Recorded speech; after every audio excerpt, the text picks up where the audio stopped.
This meeting is being held in compliance with the Brown Act. SCAG offices are open for members of the public to attend and participate in person. Instructions for providing public comment have been provided in advance and are also included in the agenda packet. If a member of this body is attending remotely but is not at a location specified on the agenda, they may observe and comment as a member of the public, but may not participate in any member discussion or voting of this body.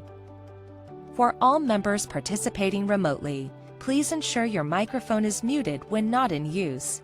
Please state your name during deliberations and whether making a motion or offering a second. Any voting member or member of the public calling into this meeting by telephone can press *6 to mute and unmute. All telephone participants should identify themselves prior to speaking. SCAG encourages all members of the public to participate in its meetings. We are committed to holding meetings accessible to people with disabilities. For members of the public requiring ADA accommodation, please call 213-630-1410. SCAG offers free interpretation services for members of the public needing information in another language. Please call 213-236-1895.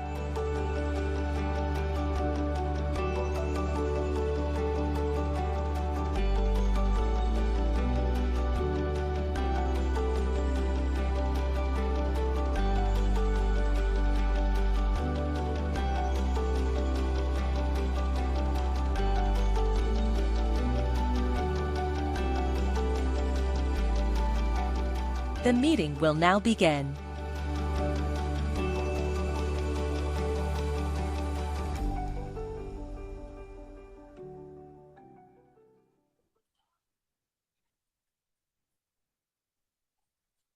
Nothing else, at least we got this simplified. So great job for our audio video team.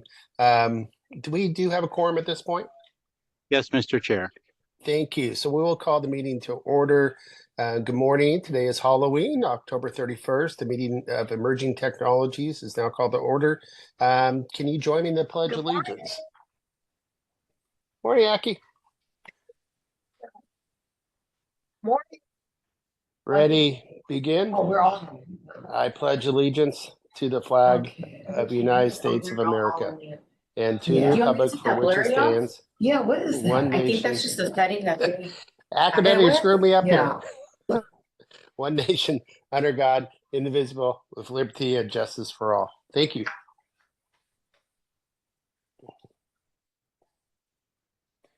Now go to public comments. Open public comment period for the meeting. Have we received any written public comments at the deadline of 5 p.m. on Wednesday? Mr. President, I can confirm we did not receive any written public comments before or after the deadline of October 30th. Thank you. Oh, okay. Yes. And do we have any members of the public who wish to speak at this point? And then... Mr. President, I'm not seeing any of the members of the public who wish to speak on the item. If I'm missing someone in person, please let me know. But at this moment, it seems like we do not. Thank you, Yvette. I will now close the public comment period for matters not listed on the agenda. We're not going to reprioritize the agenda. We'll start off with the consent calendar. Do any members of the public who wish to speak on this item? Seeing none, we entertain a motion. Thank you. No. Thank you, Market moves. Do we have a second? Second, Kalman. Second. Thank you. We got Dan. Can we have a roll call vote on that, please? Loyal. Margaret Clark. Yes. Knight. Keith Ike, yes. Thank you. Margaret Finley. Finley, yes. Kurt Hagman. Hagman, aye. Jan Harnick. Yeah. Dan Kalmick. Aye. Leslie Lindahl. Steve Manos. Carol Moore. Frank Navarro. Pam O'Connor. Pam isn't. I wonder if she's on the phone trying to get on. Yeah, but I'm not legit yet till I get there in person. Gotcha. Luis Blancarte, Alan Wapner, Yes. Aquanetta Warren, Yes. Edward Wilson.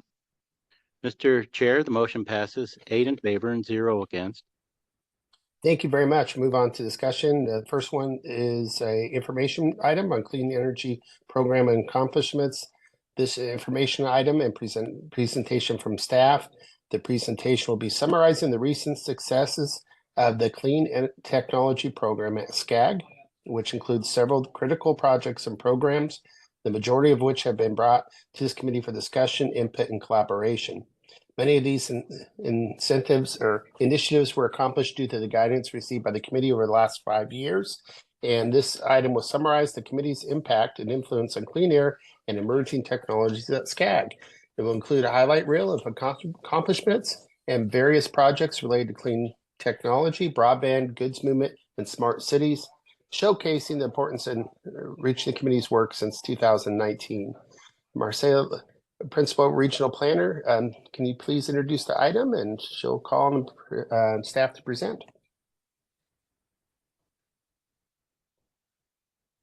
Great. Good morning. Hello, Morning. everyone. My name is Marissa Laderack. I'm here to present on this first item. Thank you, Mr. President. Happy Halloween and go Dodgers on this beautiful Thursday morning.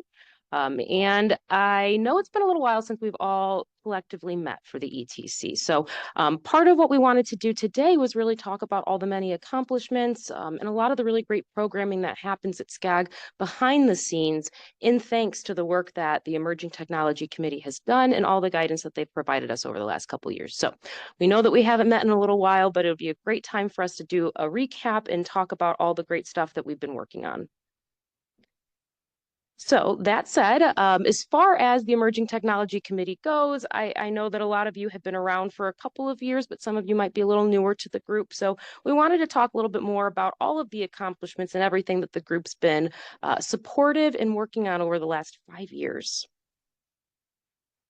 So the Emerging Technology Committee, just as a quick recap here, we did form back in 2019, and this was originally meant to serve as a vehicle to really help provide guidance and understanding when it comes to emerging technologies and innovative technologies, especially, you know, as it comes to being a resource for the other policy committee meetings that we have. And that's something that we've seen quite a lot. You know, a lot of times content will come here to the Emerging Technology Committee, and then it'll go off to other policy committees as well.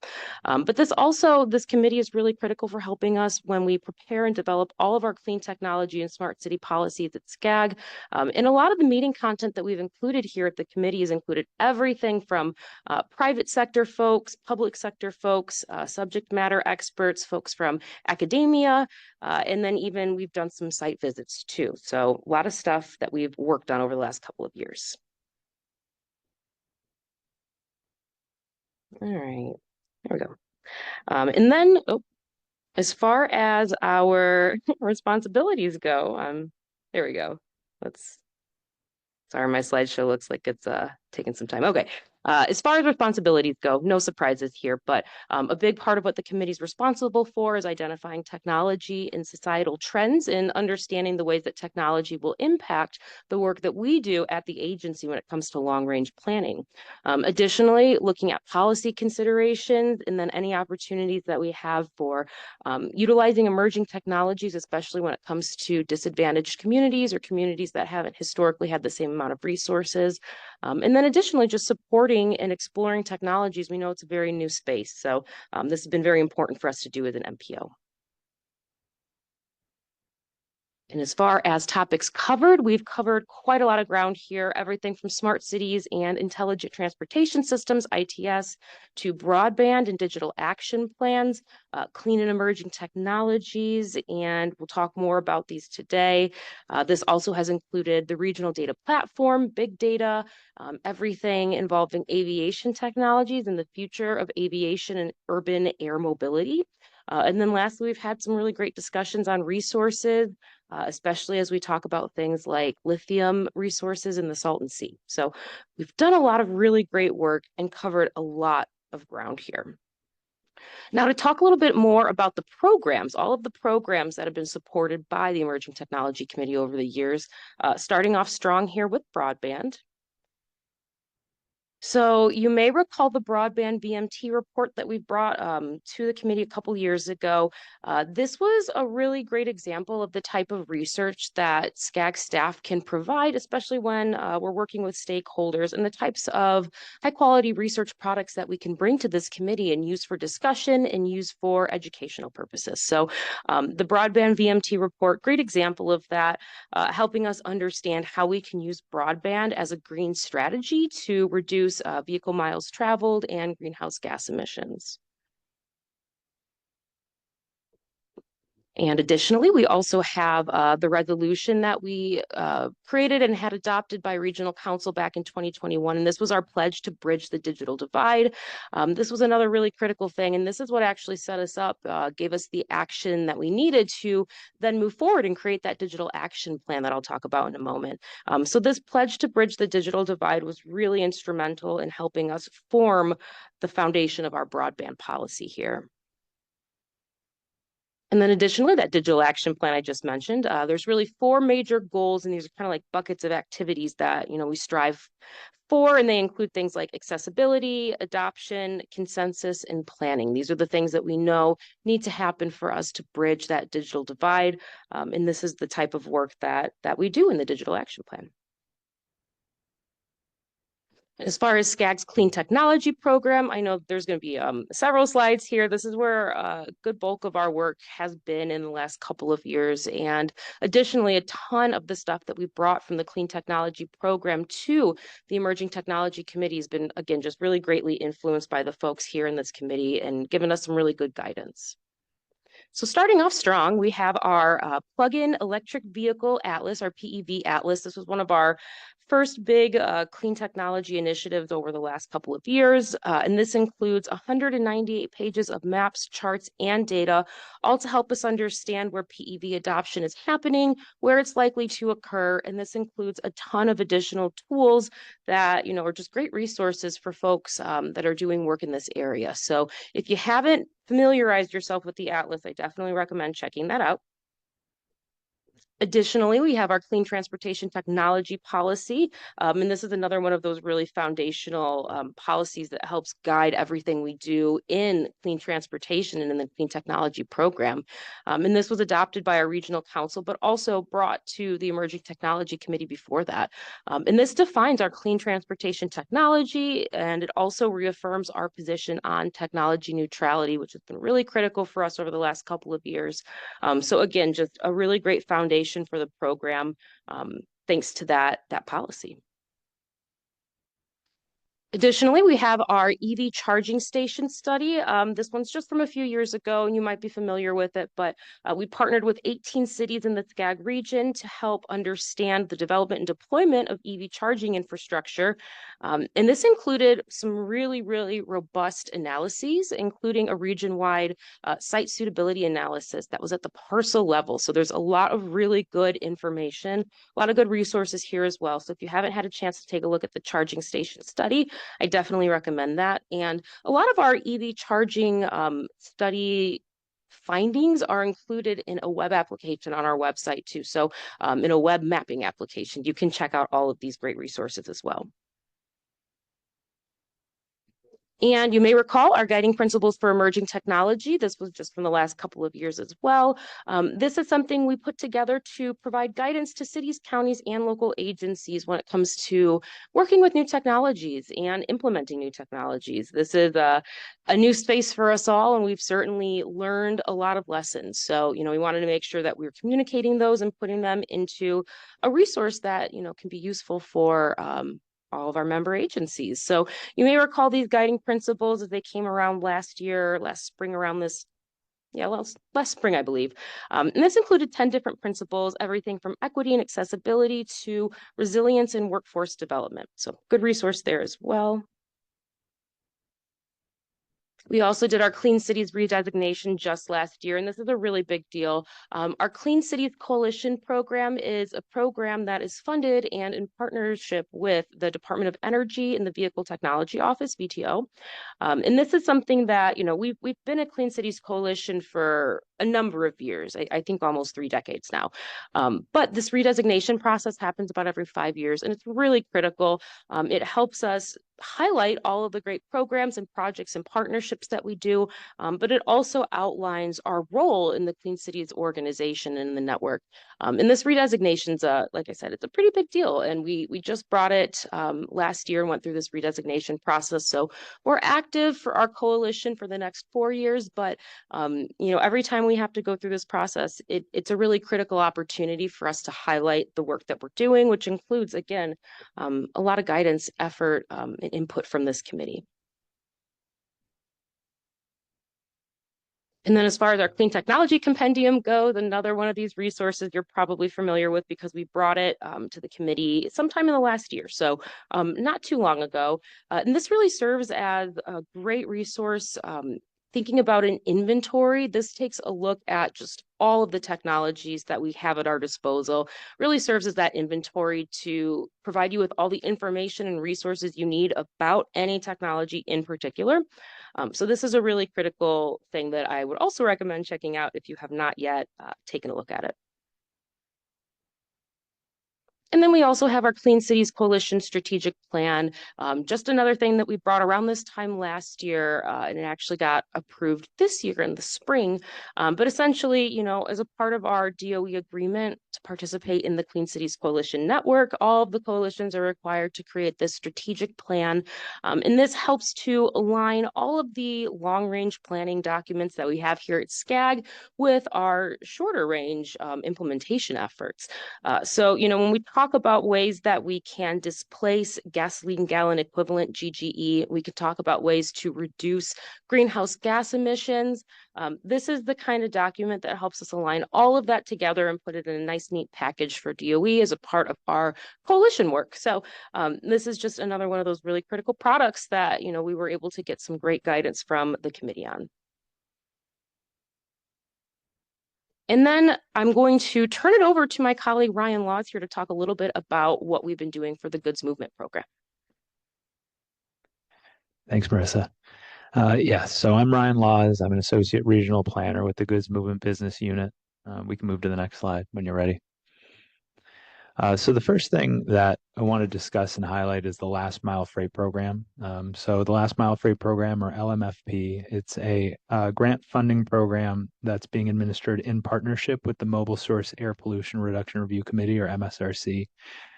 The initial phase of the LMFP, which is what we're in right now, focuses on zero and near zero emissions deployment of vehicles and infrastructure, specifically in medium and heavy duty vehicle categories for delivery and other goods movement operations. The companies participating in the program, they fall under various delivery companies of different sizes, some of them small independent owner operators that just operate one vehicle, all the way up to larger companies with fleets with thousands of vehicles. But the thing that they all have in common is they are displacing what would be emissions from diesel engines by transitioning instead to zero emissions or near zero emissions alternatives. Currently, we have 22 separate projects that have been awarded a total of $16.75 million in funding. But with the match funding that they've provided, these projects are valuated at $75 million. So there's a significant amount of money that these companies are putting into these projects as well. Future iterations of the Last Mile Freight Program are going to focus on different emissions reduction strategies, including operational strategies and also thinking outside of the medium and heavy duty vehicle categories. And when I say medium and heavy duty, think large scale freight vehicles, semis, large box trucks, things of that nature. So in future iterations of the program, we intend on expanding beyond that. But so far, it's a very successful program, and you know, we're still working with all the companies that are currently in it to close their projects out. Next slide, please. So the next study that I'll talk about is the zero emissions truck infrastructure study. So for this study, there were a number of different components.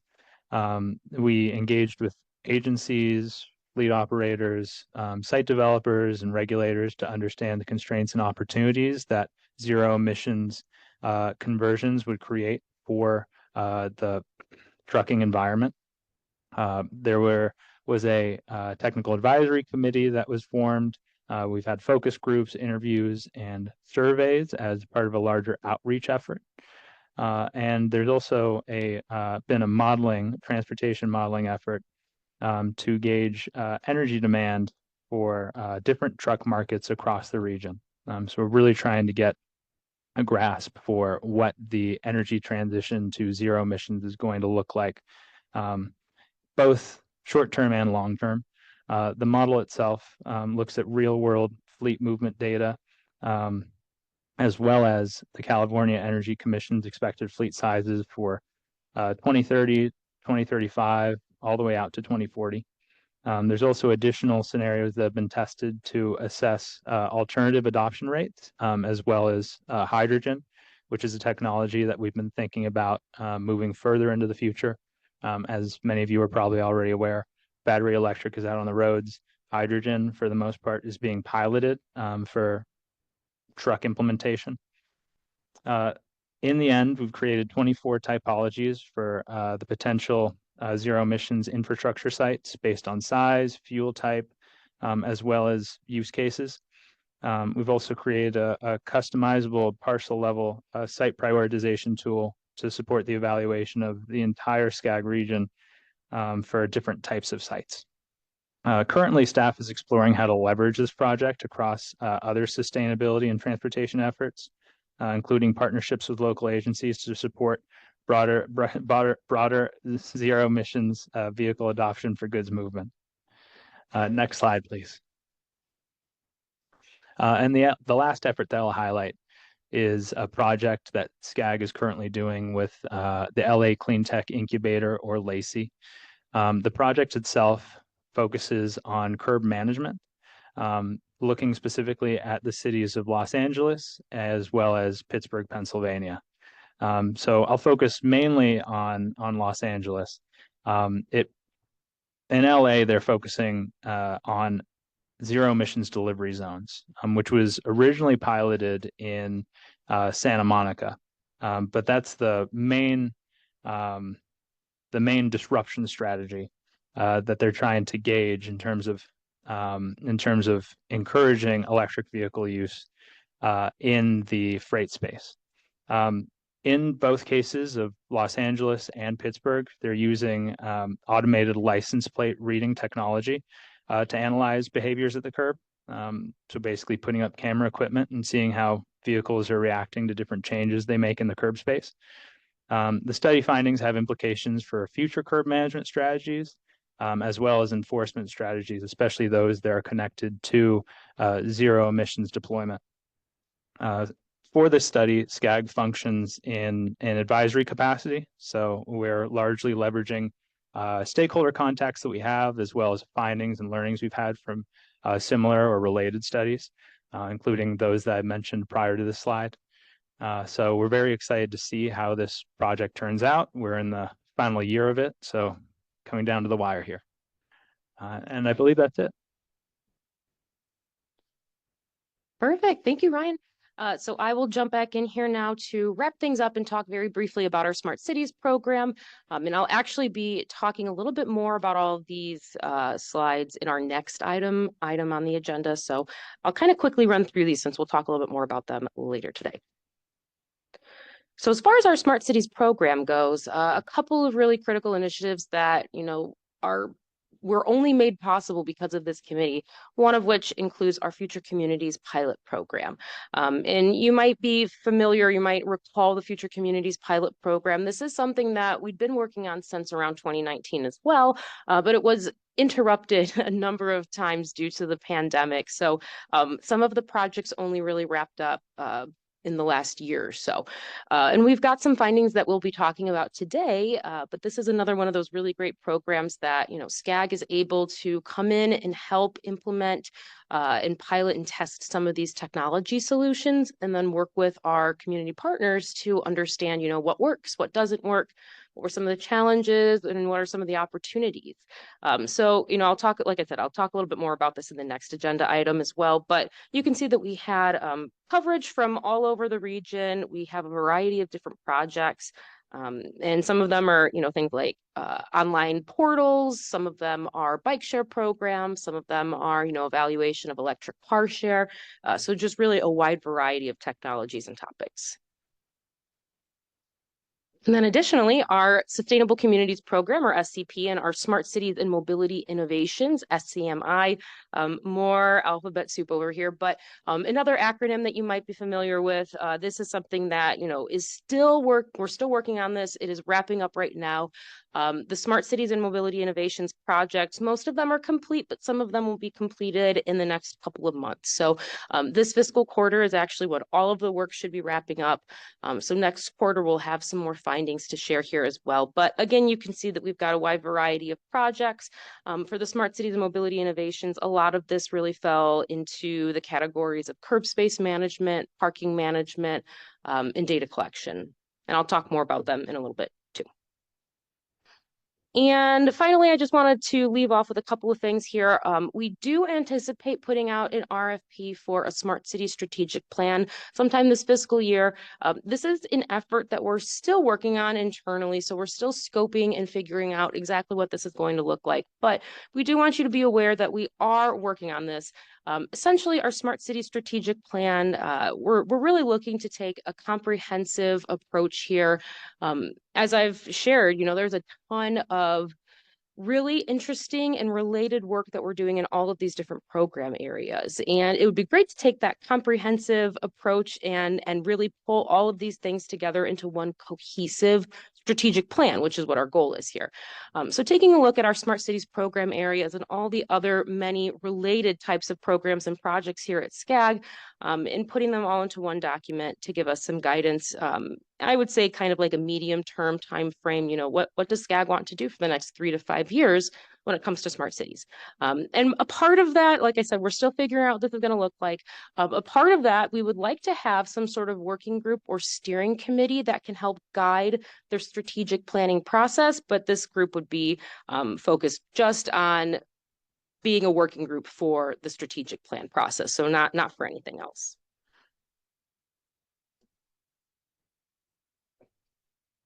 And then lastly, as far as next steps for the Emerging Technology Committee, just wanted to emphasize that, all of the things we've talked about today are absolutely still priorities. They are a part of President Hagman's priorities for this fiscal year, especially as we look at things like transit recovery, clean technology, and goods movement. So all of the many program areas, projects, technologies, topics, everything I've talked about today, these are all things that are still priorities for us, and we're still going to continue to explore them this fiscal year. And then additionally, there's a ton of other critical subject areas we're going to keep on researching, understanding, and educating. And that's everything from AI and data privacy to batteries, storage technologies, grid capacity, all those types of things. So a lot of work for us still as we figure out, where technologies are taking us. And that is it for me. And I know I've got another item, so I'll stop and pause and see if there's any questions before we move on. Thank you, Marissa. That was not on the smart cities, so you just covered number 2, right? Oh, the question. Or was that 2 and 3 put together? I think that was supposed to be number 2, and then number 3 is the Smart Cities and Future Community update, but I don't have the agenda in front of me. Sorry. That was correct. But you mentioned smart cities, so I thought maybe you just went back. No, I personally appreciate all the work you have done and your staff and the team bring this stuff out. Obviously, it's been a priority for me to see how we integrate all this together into making us a more intelligent policymakers for planning the futures of our cities. And this is all real stuff we all got to deal with all the time, and lots of resources out there, with the future technologies. So thank you for that. Is any public comment on item number 2? Mr. Chair, I see no hands raised for public comment. Thank you. Any members want to respond to Marissa's reports? We have Regional Council Member Wapner with his hand raised. Go ahead, Alan. Thank you, Mr. President. I appreciate the presentation as well. I'm going to the truck movement. You know, we can have as many clean trucks as we want, but they're still going to cause congestion on the roads, causing increased emissions from the cars that are stuck in that congestion. As a technology committee, I think we need to look at new technology. I believe, Kurt, that we know that I think the Boring Company is developing or has developed technology to send containers through a tunneling process where they drop it off on one side and it comes up on the other side, eliminating the travel on the freeways. So I think that it would probably be good for us to look at new technologies like that just take the trucks off the road completely. I love the idea. As you know, we're looking at those on the San Bernardino County as far as undergrounding. I think there's a lot of future mechanisms to start moving freight around and people around that we got to have the committee still keep an eye out, because all that still comes back to the cities, local cities and counties to provide, the land, the space, the corridors, their infrastructure for all this to happen going forward. So I think that's why it's real important that SCAG stays on top of it. Next, we have Carol Moore. Yes, good morning. Thank you for your presentation. I agree with that. And I also wonder, it seems to me that we should be using technology on the freeways. The rule seems to be we need more lanes, when in actuality, I think we should use what we have a little bit more intelligently. And I think there is room for that one. And I think possibly thinking about some of these congestion areas, because I think we've all talked about it. The freeway looks like it's going well. We know that when you get, I think the number is 1,400, whatever it is, then there's going to be a clot, or what I call them clots. And a lot of it has to do with spacing. So I would like to see us pursuing that. And I think there is technology available, and I think we need to be thinking about it. Thank you. Thank you, Carol. Mr. Chair, I'm not seeing any more members online with their hands up, unless there's anyone in person, any committee members. Pam O'Connor, I believe she has her hand raised. I just wanted to mention that I recognize that Councilmember Wapner is dressed for Halloween as Freddie Freeman. I think he has his own number now. Great. Well, thank you. We'll move on to number 3, future committees and smart cities update, or communities and smart cities update. I'm sorry.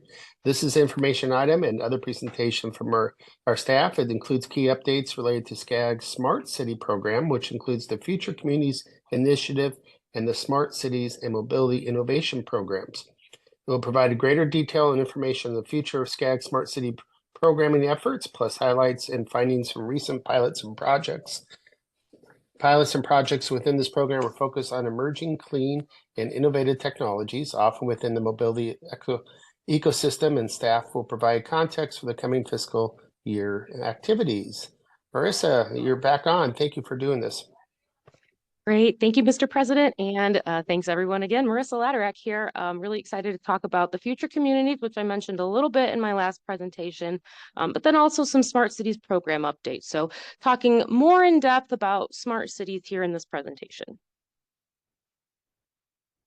So just wanted to provide a brief overview. Like I mentioned, our Future Communities pilot program was originally started back like 2017 through 2019. So providing a little bit of a recap here, since this is a program that originated many years ago. But for those of you who aren't familiar, we originally started all of this work because of our Future Communities Framework, or FCF. And this is something that was adopted by SCAG's Regional Council back in 2017.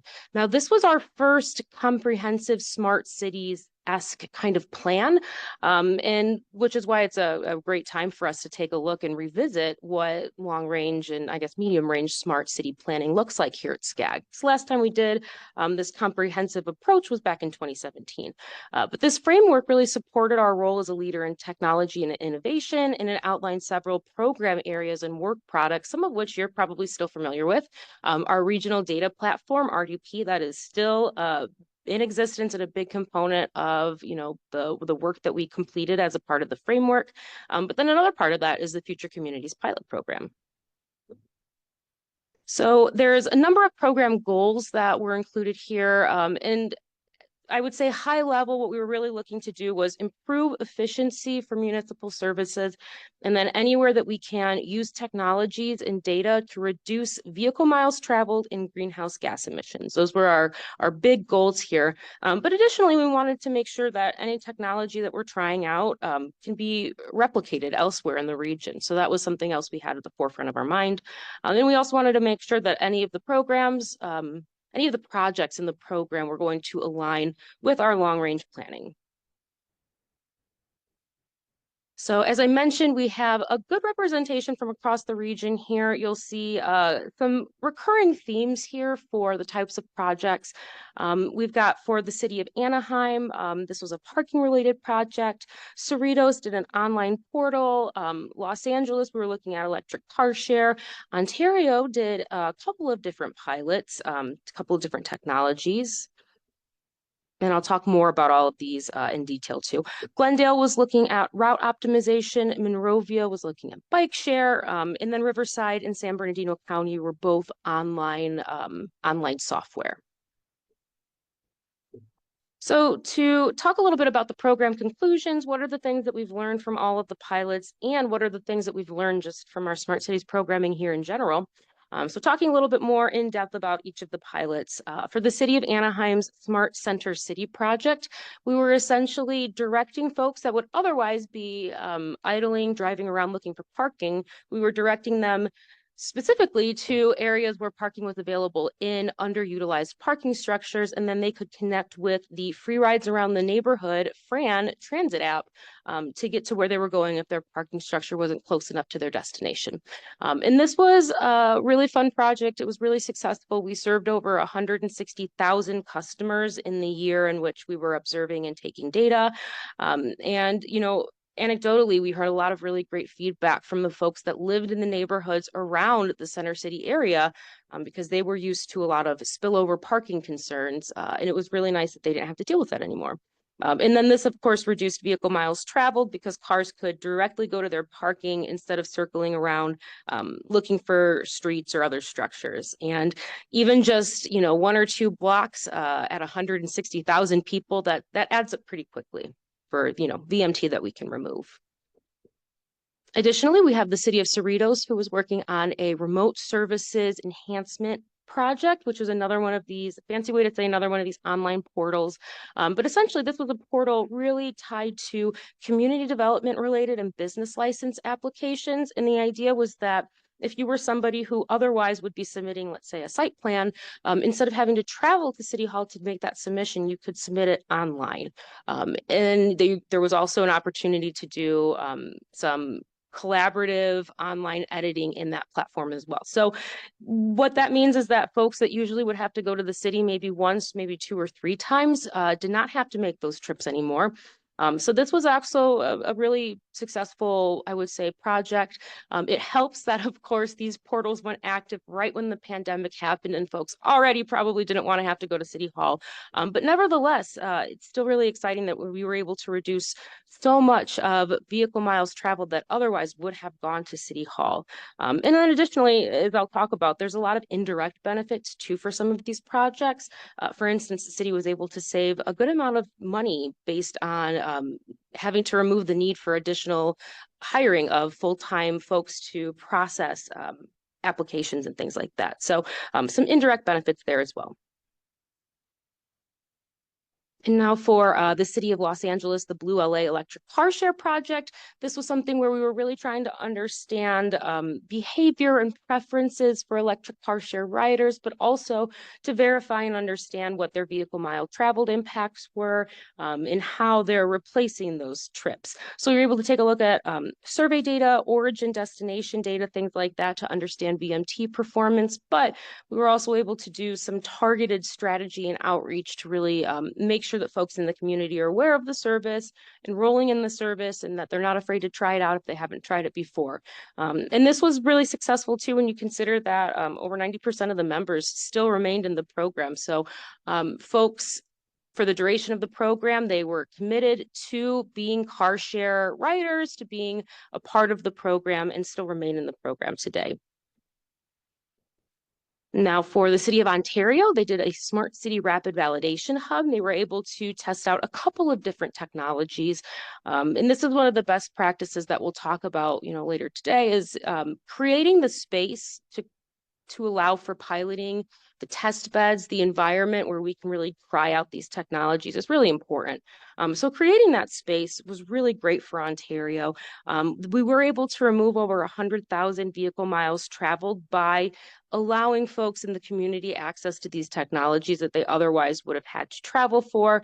And this also gave us an opportunity to use a lot of smart city sensors, which we originally were planning to use for transportation purposes beyond their original use too. So it was a really interesting project that we were able to get a lot of great insights from and try out a number of different technologies.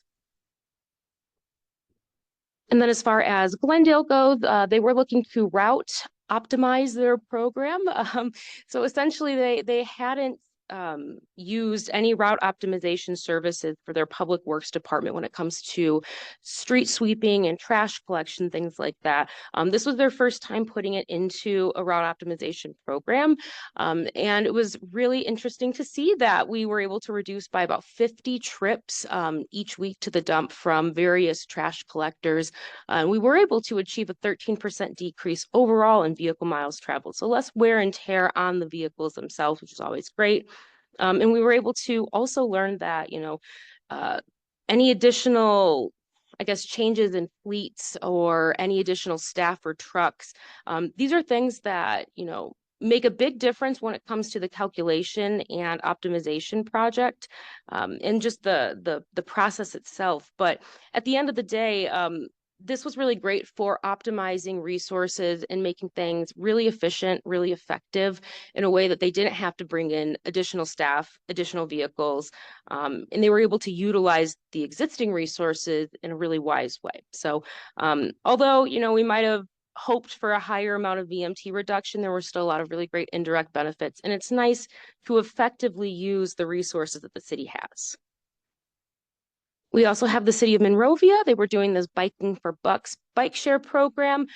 We had over 500 applicants. We were able to study their travel, their movement, understand a little bit more about bike sharing users, their preferences, the types of trips that they take. We were able to see that each month we saved a little over 2,000 vehicle miles traveled. So over the course of a year, we can remove over 24,000 miles, which I know is a smaller number, especially relative to a lot of the other projects we're talking about here. But there's still a lot of really great insight, especially into the perspectives and the types of trips that folks were taking. So we still learned a lot from this project as well. We also have the City of Riverside. This is another one of those online portals. We were looking at any community development related permits or applications, creating a system where they could be submitted online instead of folks having to go to City Hall. For the City of Riverside, on average, if you wanted to submit any kind of permit or application, you probably went to City Hall at least 3 times for that application, and now you can do everything entirely online. Again, this was really popular because it was launched right at the time of the pandemic, but this helped us remove over 146,000 vehicle miles traveled every year. That's like 12,000 trips annually. So we're talking about a lot of trips we were able to pull off the roads. And then again, too, there were indirect kind of cost saving benefits from the city side of things when you look at labor costs too. So another great project there.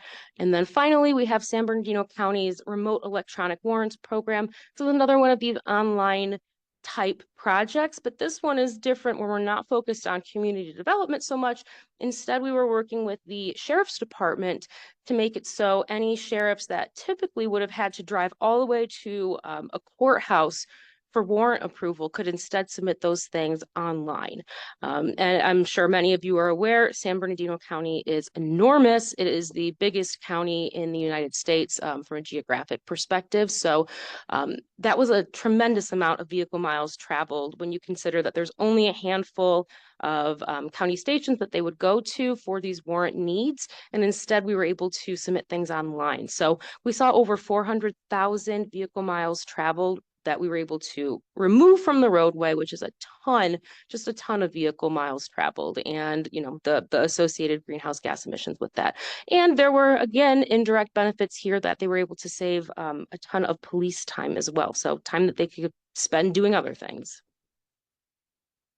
So our key takeaways here, online portal, very popular, and there's a lot of different contexts for how we can use them. So if we want to keep thinking outside of the realm of community development, what are other types of online portals that we can use, and how can we use those to get folks off the road? Additionally, route optimization projects are really great, but they can be impacted by available resources and constraints. Bike share programs, like I said, we saw some smaller VMT reductions there, but they do have the potential for significant VMT reductions as you scale them up. Additionally, technology continues to be a really effective tool when it comes to managing parking, accessibility, and inventorying assets. One of the big things we've learned is that SCAG, our vendors, and our consultants alike, we're all navigating this very new procurement space when it comes to technology. So every time we run into an obstacle, that's just another lesson learned for us in a way that we can become more effective working in this space. Pilots and projects have also been successful in meeting their program goals and helping us to understand the benefits and challenges with each technology. I think that that's really important, and that's part of why we do this in the first place, understanding what works and what doesn't.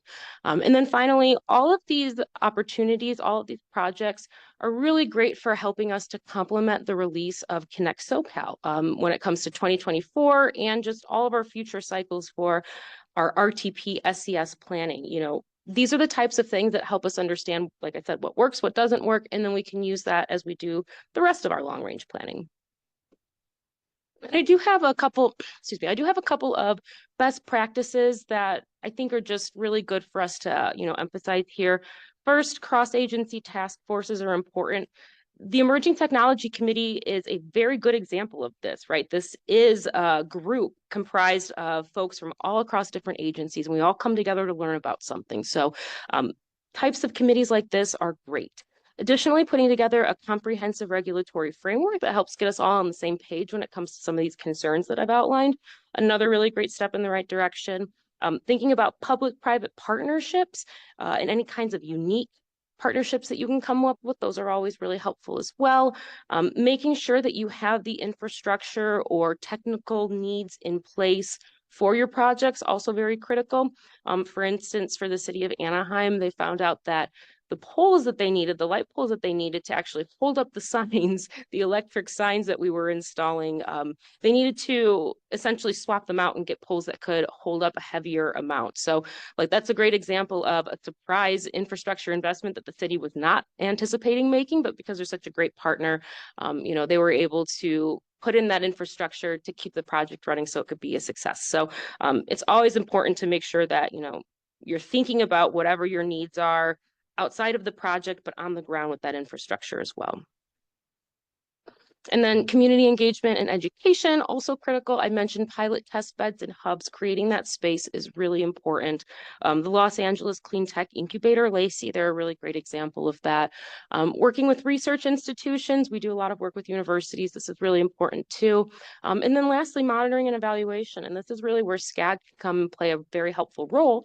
We help to monitor and evaluate what works, what doesn't work, and then we can share that information with you all so we can all make better informed decisions. And I have just a few more slides about our Smart Cities program here. I'll go through these pretty quickly as well. I did mention that Smart Cities and Mobility Innovations program that will be wrapping up here at the end of this year, at the end of December. And this really helped us implement a variety of these Connect SoCal key connections from our 2020 RTP SCS. And we were looking at smart cities and job centers, GO zones, shared mobility, and mobility as a service. So the projects that we selected helped us to accomplish that. Those projects include, you can see them here. Like I mentioned before, a lot of these fell into these three categories where, we were looking at curb space, we were looking at parking, and then we were looking at data collection. So you'll see that that's reflected in all of these different types of projects. As I mentioned, we'll have more to share in the next quarter when the rest of the program has concluded. And then, as I mentioned, we've got some upcoming and ongoing projects. We do a lot of work in our clean technology. Ryan had mentioned earlier that, we're still working on helping fleets convert to zero emission vehicles like we are with our last mile freight program. We continue our zero emission truck infrastructure study, that ZETI study that we mentioned. There's all of the great work that the Clean Cities Coalition continues to do. We have those presidential priorities that we mentioned earlier as well. President Hagman cares very much about these technologies and making sure that we're integrating them into our core areas. So, we'll continue to explore that wherever feasible.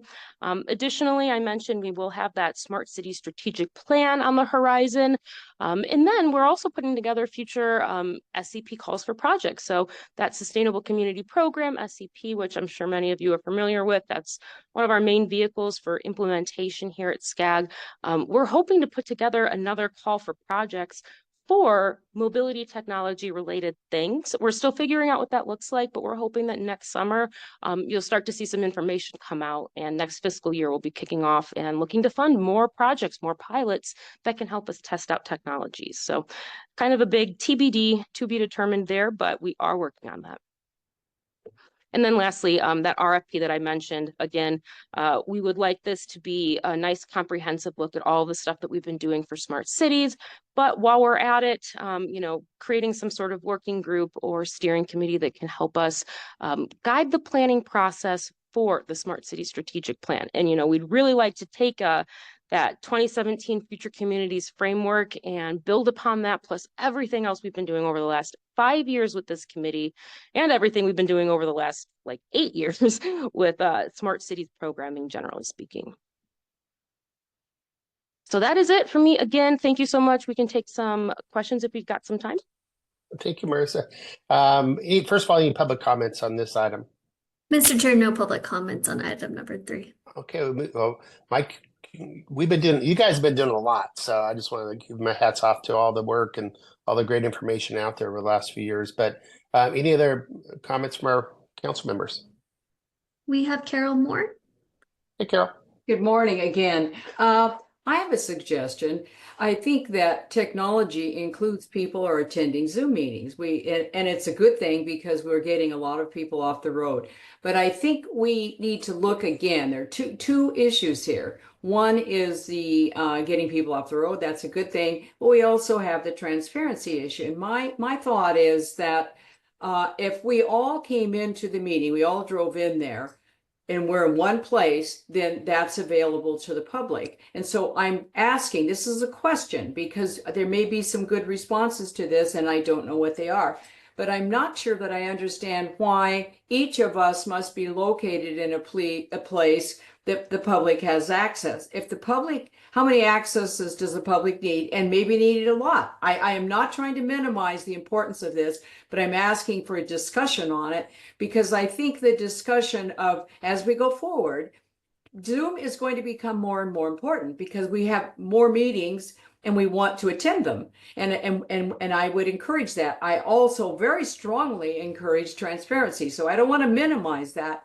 And if someone has some arguments, bring them forward. But I would like to have a look at how can we make Zoom effective while also respecting the rights of people to attend meetings. Thank you. Thank you, Carol. My understanding is a state statute that in order to use this technology after COVID, they put in, we have to publicize our location, and that location has to be open to the public. So, and please jump in, council, but it's not a SCAG policy, it's a state statute or state law. That's my understanding. So I guess my statement is, should we just sit there and wait for somebody to do something, or should we be taking an active role and saying and presenting it to someone so it can be presented? If we wait for someone else to do it, it might get done, but I don't think we should necessarily just wait. Thank you. Mr. President, if I could add few comments? Yeah, Darren. Sure. Well, first of all, good morning, and good to see everybody. Happy Halloween and go Dodgers. But I just want to respond to Member Moore's comments. It's clear that the Brown Act has not caught up with technology. And when its provisions were written, attending a meeting via technology meant calling in from a phone call. So I think it's understandable why at that time, the legislature thought it would be important that all of those locations be open to the public to ensure what was going on there, what maybe that member might be surrounded by or the environment they're in. And that was really critical. We have had numerous efforts over the last 2 years to try and update the Brown Act, understanding what current technology is, and particularly the vastness of a region such as ours, the value that it provides to bringing people together with more flexibility. Unfortunately, we have not been able to move any of that legislatively. I'm not saying we've given up, but it is always very challenging trying to communicate that balance of transparency and openness to the public with the most efficient aspects of running either a local jurisdiction or regional public agencies such as ours. So we take those comments seriously and certainly agree, but know that it is a challenging legislative process to make updates to it. I don't know if legal counsel wanted to add anything on the specific. No, unless you have specific questions, I think Darren covered it pretty well right there. Thank you. Any other comments on item number 3? We have Member Wilson in the room.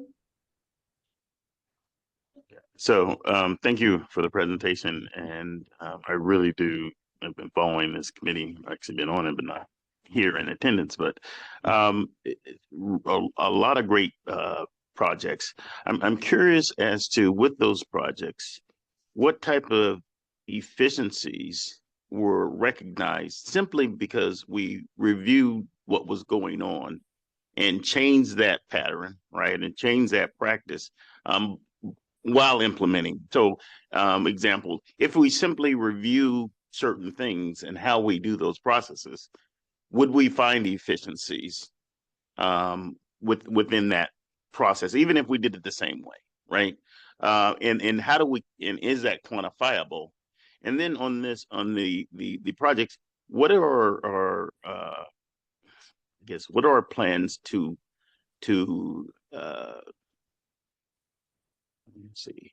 communicate the findings of these projects to the general public, right? And because SCAG looks at as a planning organization, not only a planning organization, these are projects that are trial projects, right? And so they were going to look to SCAG to see what is it that you guys are doing, and then how did you do it, right? And is that information transferable to other multiple agencies? Oh, yes, absolutely. Those are great questions.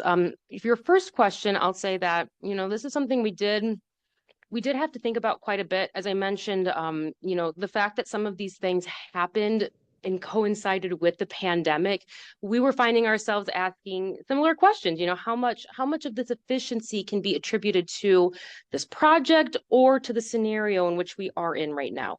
And unfortunately, it's a complicated question and something we had to handle on a project by project basis. So I guess, for instance, we could say, if you look at something like the city of Cerritos, where we're like, oh, there's a lot of activity on this portal. This is great. How much do we know is from the pandemic versus people just actually using the portal? We would have to come up with some ways to better understand that. So an example could be like, we put together a survey that says, hey, you just you submitted that permitting application. Are you somebody who's ever used the platform before? If you have used the platform before, did you do it pre-pandemic, post-pandemic? Is this your first time?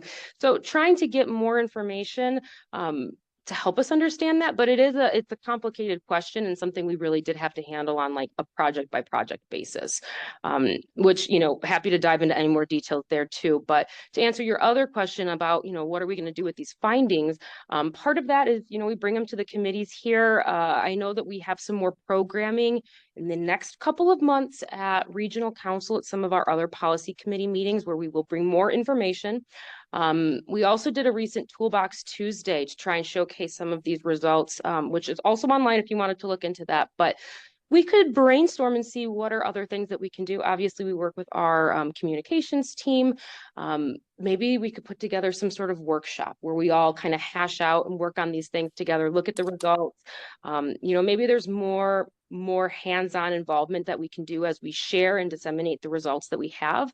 But I will say we do have plans to bring things again to the upcoming policy committee meetings, including for the Smart Cities program, all of those pilots that are completing, we will be bringing more information. So, I mean, we try to share and disseminate the results as best as we can. We bring them to policy committees like here, but also open to, conversations or brainstorming about how we can be strengthening or improving on that.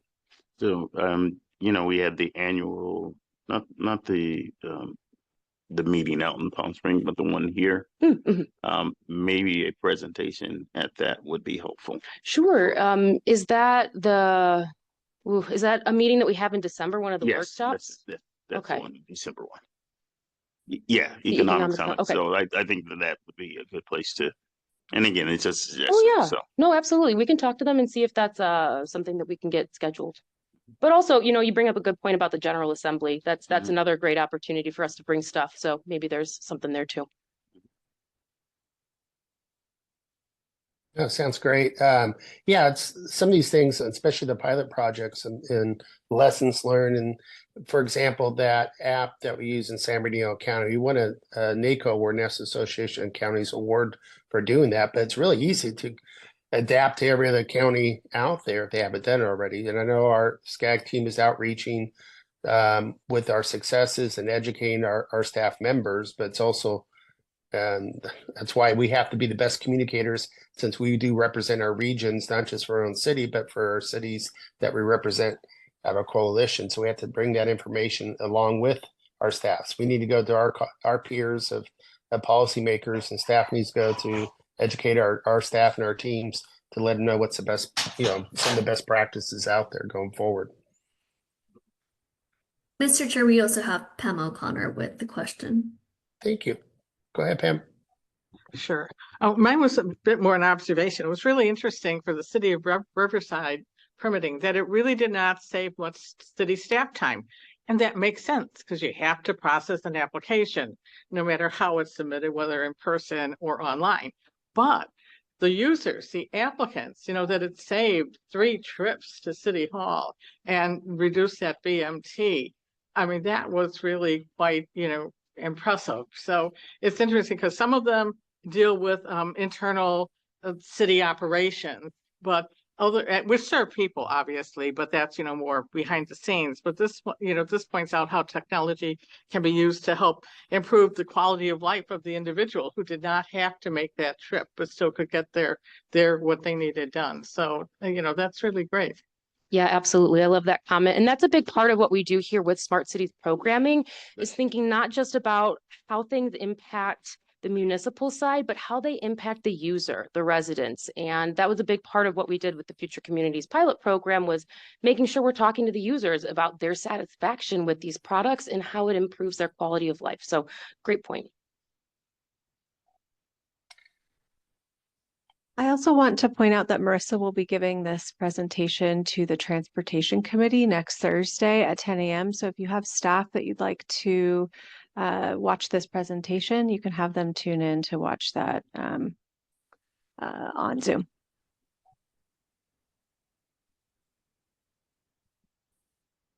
That's good. Do we have any other comments from board members? Kurt, this is Margaret Finley. I haven't figured out how to raise the hand in this new computer, but anyway, have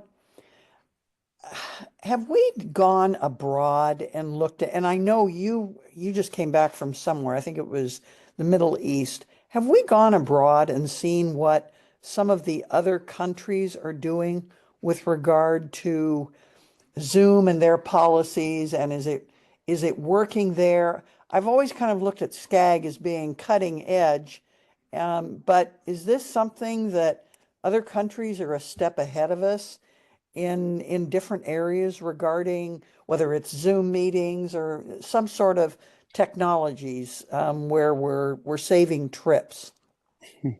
My personal observations, and I think the team's been out to more places, is remember the United States is on a different scale. We're much larger.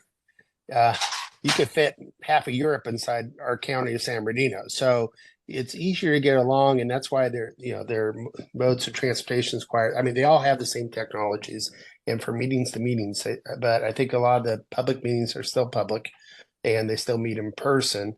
But we could do is try to get a study out there and see what's up. Okay, like I said, I always look at SCAG as just being right out there, and you're right. Our country is huge, but I know that and certainly even the East Coast and the West Coast are radically different when it comes to having to go to meetings and that sort of thing. But I just it's always interesting to me to see that, wow, we're totally cutting edge, and then I go someplace and in a foreign country and I go, now wait a minute, how come they have this and we don't? Yeah, as far as general technology, I think we're further behind on many things. Hydrogen fuel, for example, is throughout Europe, and 19 different countries are using that. Telecommunications, they have much better Wi-Fi than we do in most other places. Even in just getting a briefing from Starlink that they deployed throughout major cities in Mexico where Wi-Fi is free to the entire public. It's fascinating. There's a lot to learn, and this kind of leads us into item number 4. Is we were having some soul searching. Do we keep this committee alive? Everyone knows my passion of this and how to bring these things to our policymakers, but this is a separate committee, and what we kind of looked at is we really need to integrate this into our base policy committees, like transportation. All this stuff is fantastic, but that's where all this information needs to go. And with the restructure of our committees, we're doing a lot of the more work in there and more of in the regional council, a quick summary, but more, broad, looking at things like the Olympics in 2028, where we have a bigger group of representatives on those policy committees. We thought that we may want to bring these emerging technology back into the mainstay of the meeting, so we're kind of aligned in parallel with the work to do in those committees. So we've done some fantastic work the last 5 years, and those who have the passion like I do on this have had a lot of fun. I think it's one of the more exciting committees out there to see what's there. Now, how do we bring that back into our main core work of SCAG, of doing our RTP, our SCS, doing the things that we have to do by our mandate and our code, and bringing these new ideas into those things going forward. So staff is suggesting that we bring this back into the policy committees and have a section on technology relating to those core committees. And then there's the regional council, the things that are kind of unique or experienced by all. For example, we will be working on what do we do with trucks and logistics during LA 28? How do we move people on freeways better? That's a regional council type of subject where we'll bring that to the full regional council to get input by all, because it affects all our communities as staff does that studies. So really number 4 is about what's the future of ETC. We're suggesting that it gets integrated back into the main committees with the same type of work they've been doing separately, but bring it to, I guess, a larger audience for those who are not on emerging technologies, and to get the awareness up. There's so much that's going on right now we heard about the industrial revolution, information revolution. Now it's technology revolution that affects all our committees, everything we do, when that's housing or transportation, city planning, air, rail, sea, underground, as Alan brought up. There's so much that we kind of need to get it back in the forefront and not like a sideline committee. So that was their suggestion. I agree with that as far as direction, but I want to open it up to, our board members here. can we do the same or better job being embedded into these committees? Again, I charge my chair of those committees to really do the meat and potatoes work of everything. And then at the regional council, we could, as a regional council members, we could pull things off for further discussion. Otherwise, it's going to be, most of their work's going to be on consent, and we're going to be digging into bigger items on the regional council and have more in-depth discussion as a larger body, as 80 board members get to look at these things more in depth. So I'll turn it over to public and to our folks here and see your comments. Kurt, before I go ahead and turn off my microphone here, the reason, and I think your ideas there are spot on, but I really believe that with emerging technologies, we can achieve more social equity for people that maybe can't afford to do something. Then our committee can send this out to transportation, to housing, etc., and take a look at how technology can make a more equitable living situation for all. Thank you. Mr. Chair, to confirm, we have no members of the public who wish to speak on item number 4. If you have concluded your comments, I believe Darren wanted to say a few words before we move on to committee discussion. Yeah, absolutely. Go ahead, Darren. No, Mr. President, after the members speak, I just want to add some comments. Okay, we have member Moore, then member Clark, then member Kalmick. Another quick comment, and that has to do with back to Zoom. I think that there are some other things in addition to how we address where people are, and those have to do with maybe standardization or knowledge of the best technology in using the Zoom. And I'm talking about in some instances, for example, for the Transportation Committee, whatever, we're meeting at our city councils. I think the equipment that we use, I would like to hear more update on what's available there. I would also like to hear more information on how, for example, it is wasteful, and we all know that, to print the entire agenda. It's available there. Yet when you're on Zoom, and I'm bringing this up because these are the kinds of things that make the meeting effective and valuable to each of the participants. And that is the ability to, sometimes I would like to scroll down on something, something solid on the page. And I wonder, I see some people nodding their heads, they've had the same experience. That is technology to me. And good use of technology would enable us to do the things that I'm just suggesting and asking about. Thank you for your patience. Okay. We have member Clark. Yes, I agree totally with Carol on that. What I wouldn't want to see is a dilution, so we're not effective. If you just, there's got to be a hybrid way, because there's so many issues that we haven't solved. We're just beginning to scratch the surface.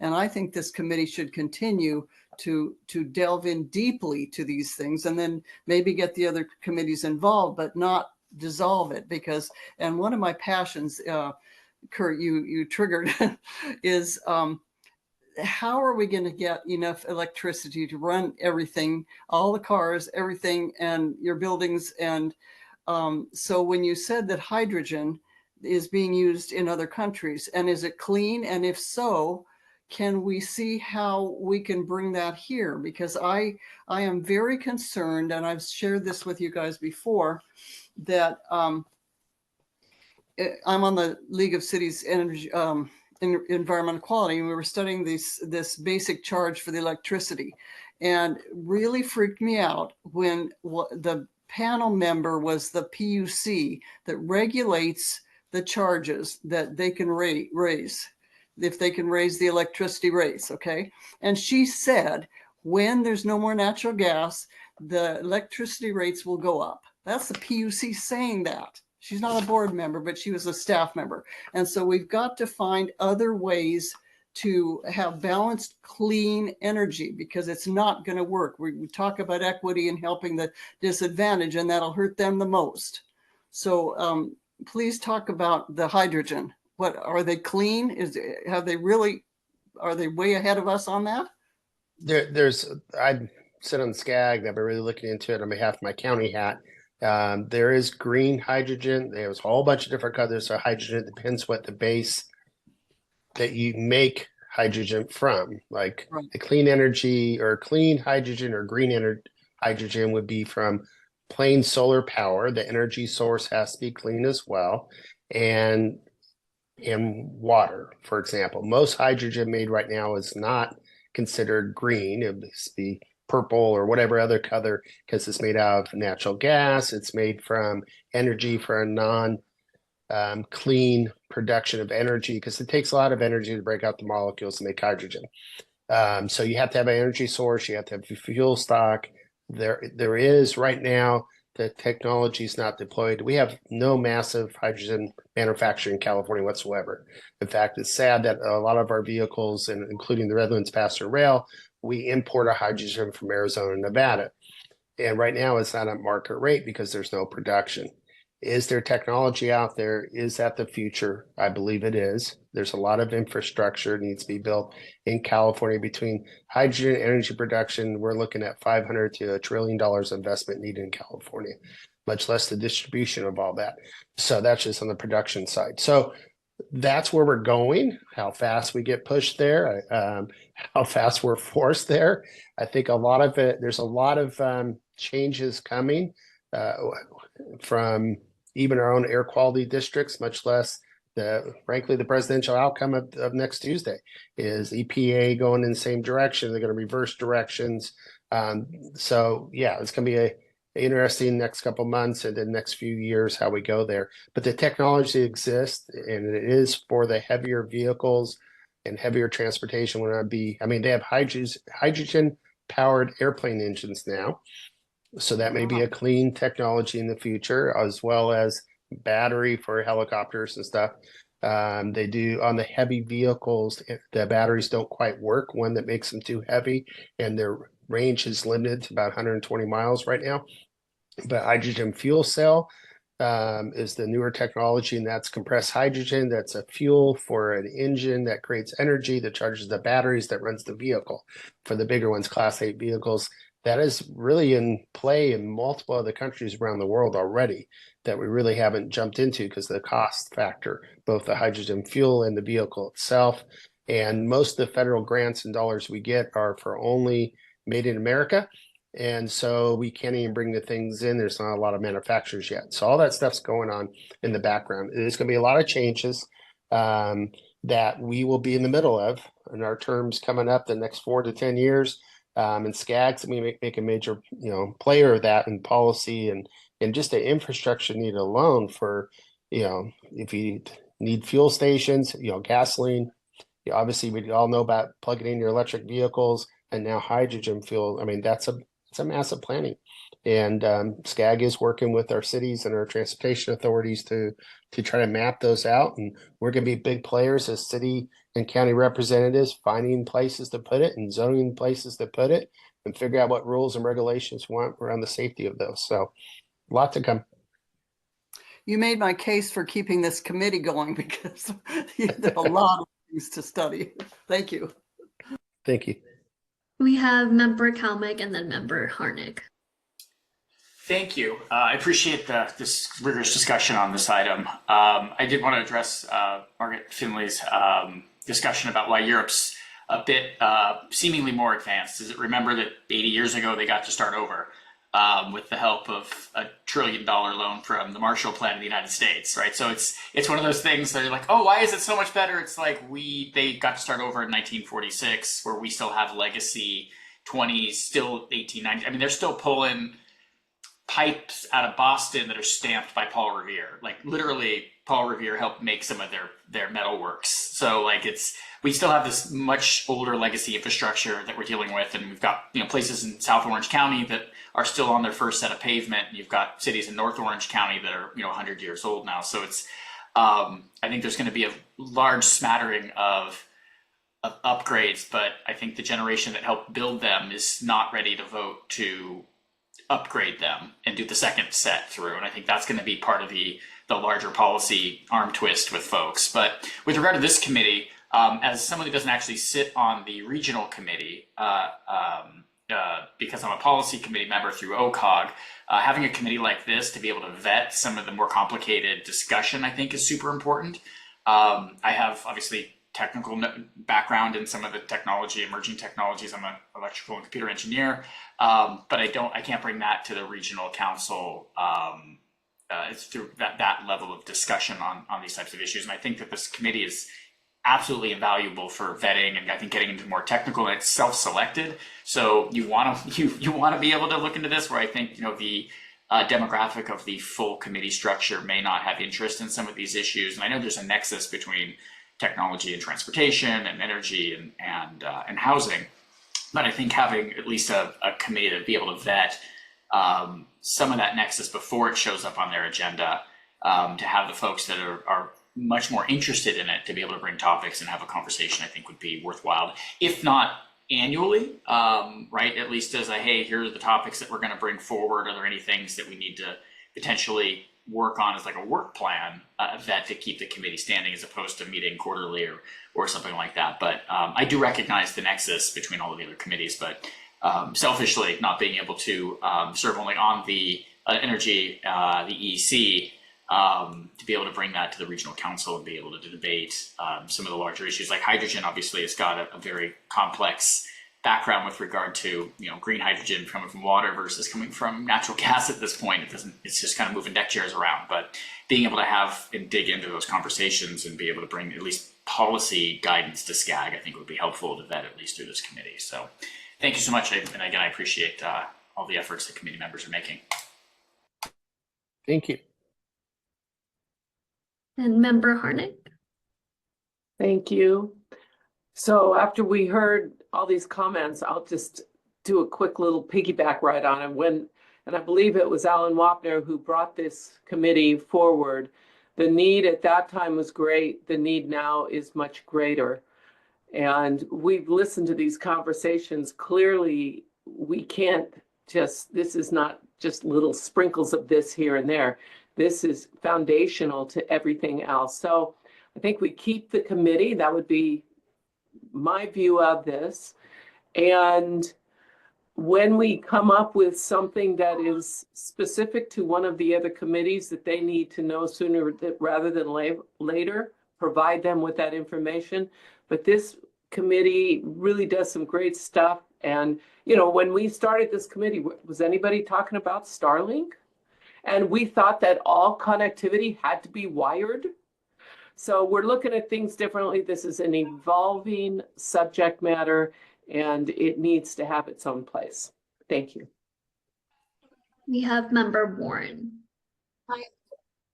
I echo everything that everyone has said. Kurt and Alan, I listen to you all frequently. You're on top of all of the latest technology. The other thing that is occurring is this committee needs to stay intact because there are a lot of the utilities planning infrastructure development. And we need to keep updated on that. I was recently on the partnership with SCE meeting last Friday, and it was astonishing all of the things they're trying to plan just so that we can keep up with today's technology in terms of all these electrical vehicles that are supposed to be coming on board, electrical uses, but not having the proper infrastructure in place. So my vote is to keep this committee going because it's not going away. If anything, is going to increase. Mr. Chair, that concludes our online committee member discussion. I'm not sure I'm seeing any in person. Pam looks like, oh, and Ed, okay. Both Member O'Connor and Wilson have their name tags up. All right. Thank you. Actually, the reason I'm here. This is my last meeting. I have chosen not to run after 28 years on council. My last council meeting is December 10th. And I'm excited about that. So, Emerging Technology Committee. There's so many things that I want to say. One is I think part of it is defining what this committee is, right? And so when I looked at it, and what excited me about it and why I wanted to join was it was emerging technology. It wasn't existing technology. It wasn't existing infrastructure. It wasn't what we were already implementing. To me, it meant something different. It meant what's coming, right? What is out there that we are not really aware of, but we should be aware of? And then how do we vet that and then move it into the policy committees? So I always thought the Emerging Technology Committee was more like R&D or the think tank, right? So you're going to do, and it's not just computers, and it's not just Zoom meetings. It's emerging technology. One of the things I've said in the past, what's coming is airspace. Who regulates airspace? Above a certain level, the federal government does, right? Below a certain level, and we don't even have that defined, it's the homeowners, right? Or the building owners. But in that middle, who regulates that? And you see Amazon and a lot of companies getting putting in applications to deliver stuff by drone, right? So that means they're flying over through this airspace. And the privacy issues that come along with that, right? But also the transportation opportunities that come along with that.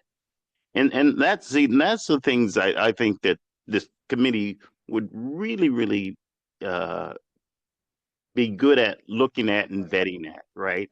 And then when those things are at a right level, you're reporting back to the different committees those things that affect those committees, right? And so then they carry that forward, right? And we're on to another item, right? I mean, I ask about the projects and how you communicate them and how do we, recognize what's going on.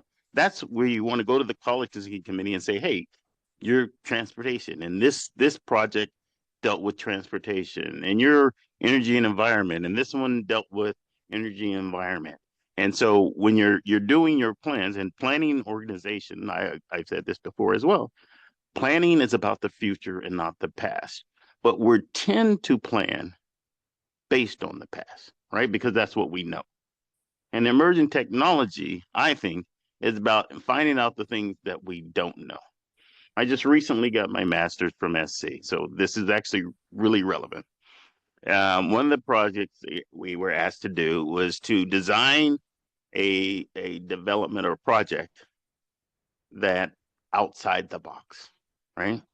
And so my project was a development where it was a residential unit, because we were supposed to be a residential unit, where it was highly secure, but the security was you, right?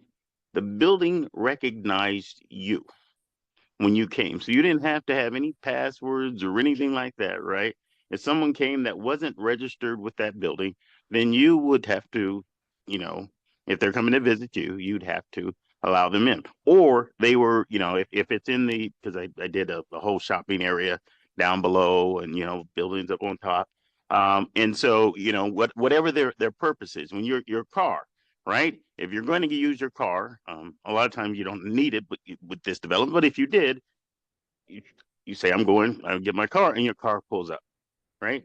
Now, all of that technology does exist.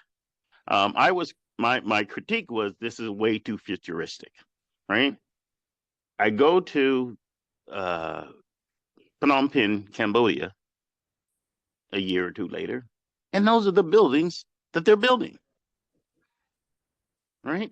So it's not that futuristic, but it is for us because we have an infrastructure already in place, and the president was just talking about it, right? We have an infrastructure that we are trying to modify to fit the future, and it's costly to try to just take everything down and do it over again. So but it's still going to be costly to do it. I mean, energy. I mean, with the solar in our city, years ago I said we want to get 35% of our uses from renewable energy. So I encouraged our commercial development, if you build a new building, put solar on it. When we built our police station, they were reluctant to put solar on it. So I said, do a cost study. Tell me what the repayment period is for that extra cost of solar. It came back 12.5 years. Panels are warranty for 25 years. The cost of electricity in our lifetime has never gone down, not once. So there should be no prospect, no plan in place where you're planning for it to go down. You can only plan for it to go up because that's the history, right? And so if we're really trying to address things, we want to take a different perspective. Maybe not a solar farm way out there, but maybe more of these buildings now with solar, right? And there's different types of solar, not just panels, but there's sheets and I mean all kinds of stuff that is available. And yes, it's costly because no one's doing it yet. No one's implementing. But when it does get implemented, and because we are in the position to be able to recommend things, that's a better approach forward than what a business will want to do that because they can't see the cost efficiencies of putting solar on buildings they don't own, right? So they want to go out and acquire the property and then go through a regulatory process to get transmission lines in to move that energy from that to the sources, whereas it might be more productive, more beneficial, and even from a disaster. Edward, I'm going to lose you in a second, so I'm going to have you do a summary of on the committee. First of all, thank you for your service too. So the thing is, if you bring that energy production closer to the source, then you've saved a lot more, and you prepared yourself for the disasters that you're planning for. So I guess what I'm saying, and wrap it all up. And I was going to ask the question for future. What was the travel budget for staff for this? Because I think that's important. We do have to get outside of our environment to see what others are doing. I mean, I think that's important. I mean, in every aspect. So I would recommend. I mean, again, I'm not going to be here, so, but that you maintain this, but relabel it, purpose it as the R&D / think tank of technology, and use it that way. So that's it. Thank you. And congratulations for the masters from that little school next to UCLA. Darren, what do you got to say? Pam, right. I know we're running out of time, but yeah, I'll just be a little bit brief. Again, congratulations on the masters and 28 years on the city council and serving on SCAG. So I think we should applaud that. Oh, and the longest continuous service African American from downtown LA to Nevada, Arizona, Mexico, the Pacific Ocean, and every place in between, and the first elected in Signal Hill. Congratulations. Thank you.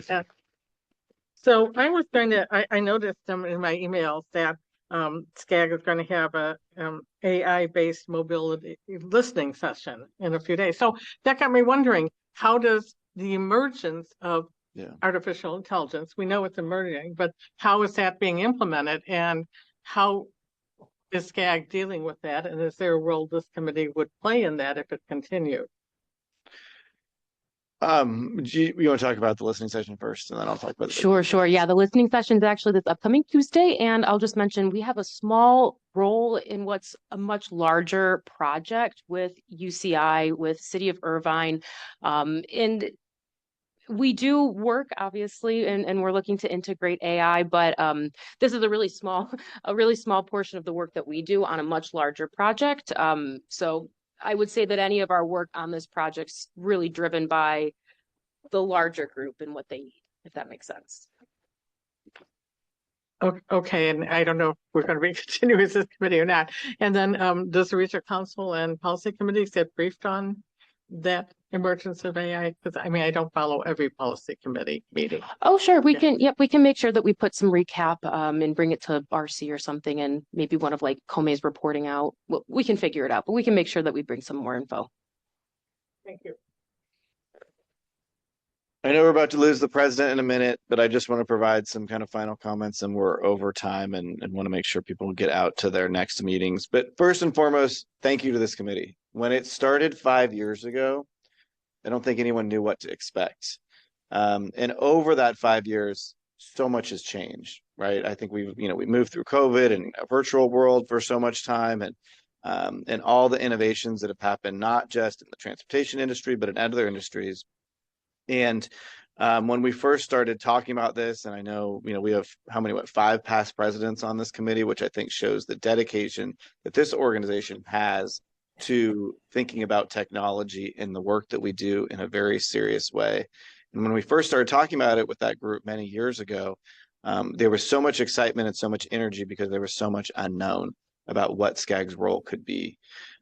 As a planning agency, as our kind of goal to really think out to the future, it just became clearer and clearer that every problem that we're trying to solve, a big portion of that was going to be technology solutions. And we've seen that from EV vehicles, EVs, on some of our air quality issues. And you can go around the region and think about a problem that technology has made a huge impact on. The leadership that this committee has demonstrated has really translated into several tangible programs at SCAG, not just the regional data platform. We talked about some of the pilot initiatives to fund innovative ideas at cities, to reduce VMT, to do things more electronically, and certainly the broader policy leadership that the committee has brought forward to guide staff has had a lot of impacts.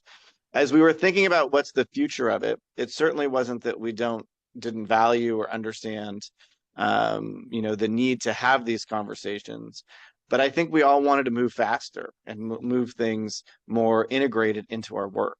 And that was really the idea of ensuring that we're having these conversations directly in the policy committees in a more thoughtful approach so that they can be more closely translated, implemented into the planning work that we do as it's incorporated in our long-range plans and other initiatives that are ongoing. So that was really kind of the thought behind, do we still need this committee, even though there's a lot of value to it? I think it's clear from the conversations here, there still is a great deal of interest in the work that this committee does. And so I'd ask that maybe you give us some time to think about how do we do both? How do we make sure that the policy committees are certainly happening, but there's still a form, and maybe it's not quarterly, because we want to make sure when we're bringing you together that there's real value to the meetings, and it's not just information sharing, but there's something we can do with the information that we're getting. So I'd ask that you give us a little time to think that through. But you should all be very proud of yourselves. I mean, this was not an easy committee to start. And certainly, President Wapner, I know when he was president, really took the charge to say this can't just be conversations. We have to structuralize these conversations, and it's really paid a lot of dividends. So I had more to say, but I know we're late. But just want to again thank everybody on this committee. Thank the staff. I mean, again, they had to kind of create an entire work plan, and not just created that, but have found opportunities to demonstrate success and really move forward many, many initiatives. So I just want to thank them again, and I know you all do. Certainly Marissa and some others that aren't here today. Thank you, Darren. I'm jumping in because I have 2% left my iPad before it dies on me, just in case. I do want to say, here's the tech chair losing technology because of energy. That sums it all up right there. We need more energy. I do want to thank President Wapner way back when for allowing me to run with the vision of bringing technology to policy. And I think it's so important that all of us as policy leaders are kept up to date, because we're the ones that have to make those decisions on the infrastructure, what's coming and going. I mean, I'm sure everyone that our cities have been knocked on the door. Do you want battery lithium storage and for energy, or pretty close to you at this point? And these are all new subjects we have to do. And I want to thank Marissa and all the staff at SCAG for really indulging. I think I've been the president of this thing since we started, or the chair of this committee since we started 5 years ago. It's gone quickly, and they indulge a lot of my exploration of policy and technology. We'll bring it back. Darren and I will talk with the EAC as well, figure out how we could do this. I do want to somehow get all this great information that we got into the mainstream of our other committees as well. So maybe they'll be reporting out there. Maybe there'll be some direction from them. Maybe we'll do this up in different things, but we'll work on it, get back to you. And again, I want to thank all of you for serving on this committee to this point. With that, anything else, or can I adjourn right before I die? Or President, your leadership to chairing it and leading it in all these years. Thank you, and we'll stay tuned for the next one, whatever that is. Thank you so much. Bye-bye. So 28 years, huh? Yes. Wow. Well, I remember